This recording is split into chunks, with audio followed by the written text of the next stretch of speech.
땡아! 제 마음속 영순이 여러분, 안녕하세요. 랭킹스쿨입니다. 그리 오래지 않은 동안에 아주 바뀌어서 딴 세대가 된 것 같은 느낌, 많은 변화를 겪어서 딴 세대처럼 달라짐을 비유하여 격세지감을 느낀다라고 많이 사용하죠. 격세지감이 느껴지는 시대의 변화의 중심에 있는 장소들이 있는데요. 한때는 소비시장의 핵심에 있었지만 트렌드의 변화, 그리고 무수한 선택지의 증가로 소비자의 외면을 받는 곳이 적지 않다고 합니다. 오늘은 한 시대를 풍미할 만큼 한때 잘 나갔지만 요즘은 망해간다는 장소 탑 3를 알아보겠습니다. 탑 3. 스키장.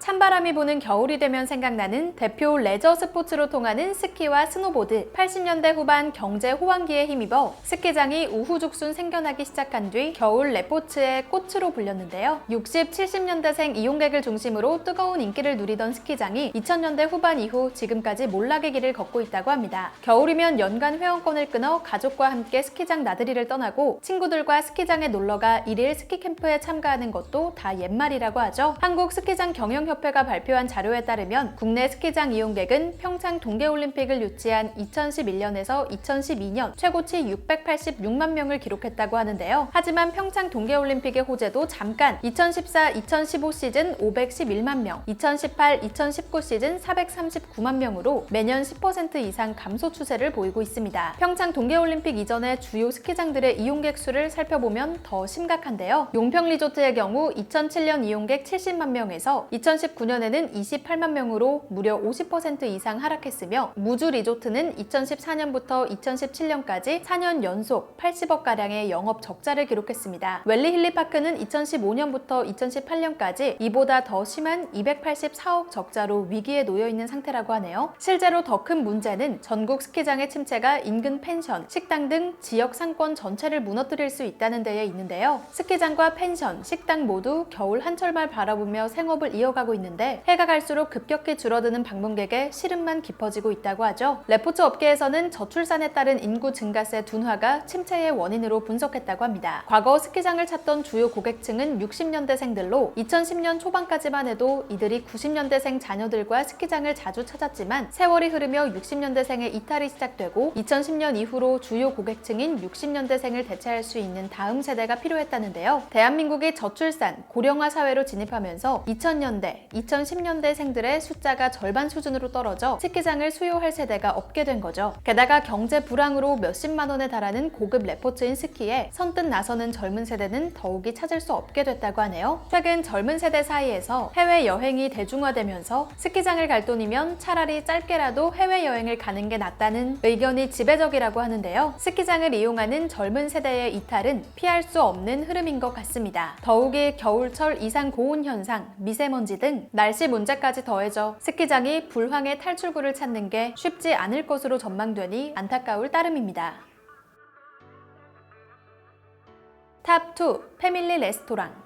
패밀리 레스토랑은 90년대 초중반 생일, 기념일과 같은 특별한 날이면 가족, 연인, 친구들과 함께 방문하는 90년대를 대표하는 상징적인 공간이었는데요. 베니건스, 시즐러, 마르쉐, TGIF 등 1세대로 대표되는 해외 패밀리 레스토랑들이 속속 국내로 들어오기 시작하면서 인기를 끌었었죠. 그리고 외환 위기를 극복한 2000년대에 들어서면서부터 아웃백, 빕스 등 2세대 패밀리 레스토랑을 중심으로 그야말로 전성기를 구가하게 됐습니다. 당시만 해도 특별한 날에 찾는 외식 장소는 고깃집, 경양식 정도에 불과했던 국내 외식 시장에 패밀리 레스토랑의 등장은 소비자들의 폭발적인 반응을 불러일으키기에 충분했는데요. 넓고 쾌적한 공간은 물론 고급스럽고 다양한 서양 음식들을 한데 즐길 수 있는 패밀리 레스토랑은 곧 요식업 시장의 중심에 자리하게 됐습니다. 국내 토종 패밀리 레스토랑 빕스를 중심으로 살펴보면 2000년 3개 매장으로 시작해 서서히 매장 수가 증가하다 2005년 41개, 2006년 66개, 2007년 78개로 매해 급증한 것을 알 수 있죠. 그러나 패밀리 레스토랑의 인기는 딱 거기까지였습니다. 2013년에서 2014년을 기점으로 점차 인기가 누그러져 매장 수가 급격히 줄고 심지어 베니건스처럼 브랜드를 존속할 수 없어 철수한 곳까지 생겨났는데요. 2007년까지 성장 가도를 달리던 빕스는 2018년 12월에만 전국 매장 중 무려 14곳이 폐점할 만큼 매출 상황이 심각한 상황이라고 하네요. 아웃백 역시 2014년 109개에 달했던 매장 수가 실적 부진으로 폐점이 속출하면서 2019년 기준 80개로 현저히 줄어들었습니다. 외식업계에서는 대형 프랜차이즈 식당 대신 골목 곳곳에 맛집을 찾아가는 외식 트렌드의 확산과 1인 가구의 증가로 가족 단위 외식 공간인 패밀리 레스토랑을 찾는 발길이 크게 줄어든 점을 부진의 주요 원인으로 분석하고 있는데요. 여기에 대체로 보편적인 맛을 추구하면서 가격은 다소 부담스러운 탓에 요즘 세대들의 핵심 가치로 통하는 가성비와 맞지 않다는 의견도 지배적입니다. 게다가 최저임금 인상과 재료비 상승 등으로 매장을 운영해도 가뜩이나 수익을 내지 못하는데 매출까지 저조하니 매장 폐점이 줄을 이룰 수밖에 없겠죠. 변화에 맞서 매장 운영 방식에 혁신도 있다는데요. 최근 빕스에서는 어린이 전용 샐러드바 웰컴 키즈존을 만들어 아이 동반 가족을 새로운 타깃으로 삼았다고 하죠. 그리고 집에서 식사하려는 소비자들을 위해 포장할 수 있는 투고 제품을 합리적인 가격에 선보이는 등 시류에 적응하기 위한 나름의 타겟책을 모색 중이라고 합니다.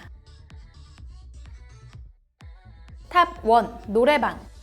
90년대부터 2000년대 후반까지 청소년, 청년기를 보낸 사람들이라면 노래방에 얽힌 추억 하나쯤은 갖고 있으시죠? 친구를 만나 최신 가요를 열창하며 스트레스를 푸는 곳이자 회식에서 빠질 수 없는 필수 코스하면 단연 노래방을 빼놓을 수 없는데요. 노래방은 1990년대 초 국내에 처음 들어와 매년 5천여 개씩 증가하는 폭발적인 성장세를 보였죠. 실제로 국내 상륙 10년도 채 안 된 2000년 전국 2만 개를 돌파하며 명실상부 국민 여가를 책임지는 장소로 인기를 끌었는데요. 전국의 노래방이 가장 많았던 해는 2006년으로 무려 3만 8천여 개에 달했다고 합니다. 그러나 2010년대에 들어서면서부터 30여 년간 한국인들의 노래 연습장을 자처하던 노래방의 인기는 서서히 꺾이기 시작했는데요. 급기야 2018년에는 새로 생긴 노래방보다 문을 닫은 곳이 2배 가까이 많을 만큼 국민적 인기 명소에서 추억의 장소로 입지가 크게 좁아지게 됐죠. 관련 전문가들과 노래방 자영업 종사자들은 직장 회식 문화가 점차 사라지는 게 노래방 인기 쇠퇴의 결정타라고 입을 모으고 있는데요. 여기에 노래방 말고도 당구장, 스크린 골프, 영화관, 공연장, 카페 등 갈 곳이 많아졌다는 점 역시 빼놓을 수 없습니다. 뿐만 아니라 최근 1인 문화의 유행 역시 노래방 사업을 쇠퇴하게 했다는 분석도 나오고 있죠. 335 여럿이 널찍한 방에서 노래를 부르며 서로 호응해주던 과거와 달리 요즘에는 혼자 코인 노래방에 가는 혼코족들이 대폭 증가했다는데요. 대형 룸 위주의 노래방은 사라지고 2명만 들어가도 꽉 차는 코인 노래방 사업이 그 자리를 꿰차고 있는 것이죠. 추억의 한 페이지를 장식하고 있는 노래방의 자취가 점점 사라진다고 하니 아쉽기는 하지만 회식 수요가 감소하고 워라밸을 추구하는 라이프 스타일의 변화 때문에 어쩌면 노래방의 쇠퇴는 시대의 흐름에 따른 필연적인 결과인 것 같습니다.